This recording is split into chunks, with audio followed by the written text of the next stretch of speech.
Chicago's architecture is famous throughout the world, and one style is referred to as the Chicago School. The style is also known as commercial style. In the history of architecture, the Chicago School was a school of architects active in Chicago at the turn of the 20th century. They were among the first to promote the new technologies of steel frame construction in commercial buildings, and developed of spatial aesthetic which co-evolved with, and then came to influence, parallel developments in European modernism. A second Chicago School later emerged in the 1940s and 1970s, which pioneered new building technologies and structural systems such as the tube frame structure. First Chicago School. While the term Chicago School is widely used to describe buildings constructed in the city during the 1880s and 1890s,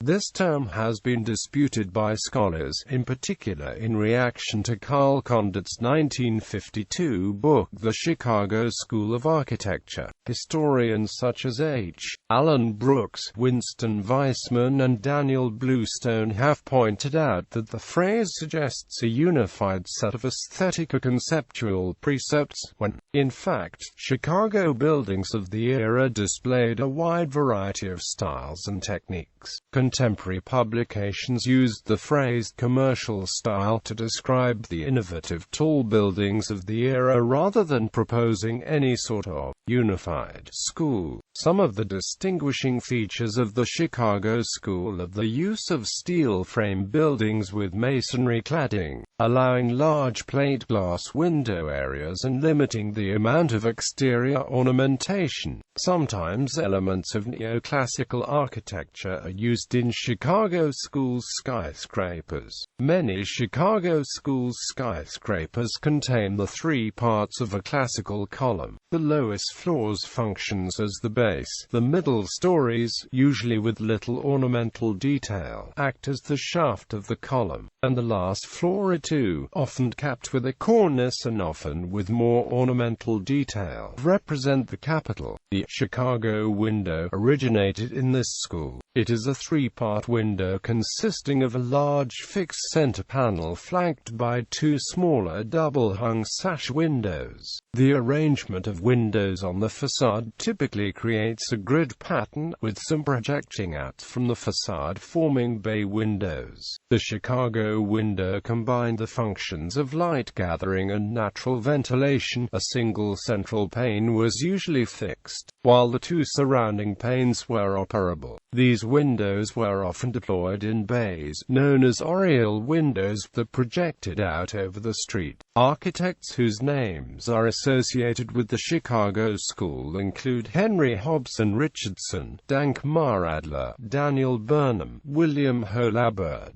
William LeBaron Jenny, Martin Roche, John Root, Solon S. Beeman, and Louis Sullivan. Frank Lloyd Wright started in the firm of Adler and Sullivan but created his own prairie style of architecture. The Home Insurance Building, which some regarded as the first skyscraper in the world, was built in Chicago in 1885 and was demolished in 1931. Some of the more famous Chicago School buildings include Auditorium Building, Sullivan Center, Reliance Building, Gage Group Buildings, Chicago Building, Brooks Building, Fisher Building, Hayworth Building, Leiter I Building, Leiter II Building, Marquette Building, Monadnock Building, Montague Building, Rookery Building. Buildings outside Chicago. Buildings outside Chicago include Blunt Building, 1907, Pensacola, Florida; St. James Building, 1912, Jacksonville, Florida;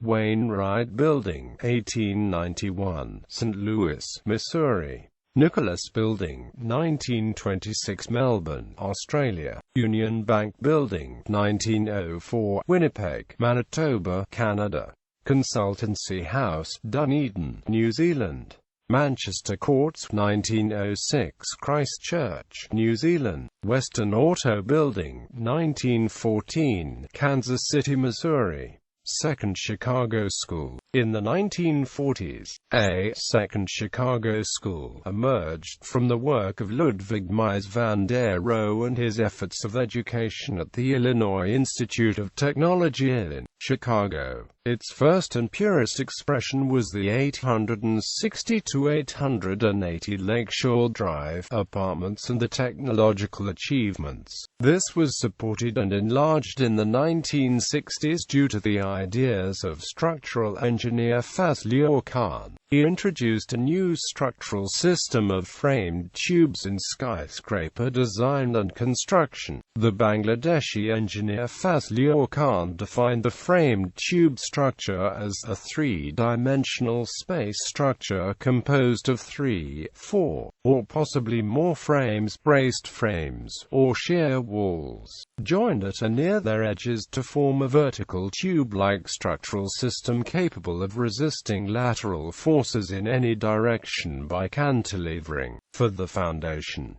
closely spaced interconnected exterior columns form the tube. Horizontal loads, for example wind, were supported by the structure as a whole. About half the exterior surface is available for windows. Framed tubes allow for interior columns and create more usable floor space.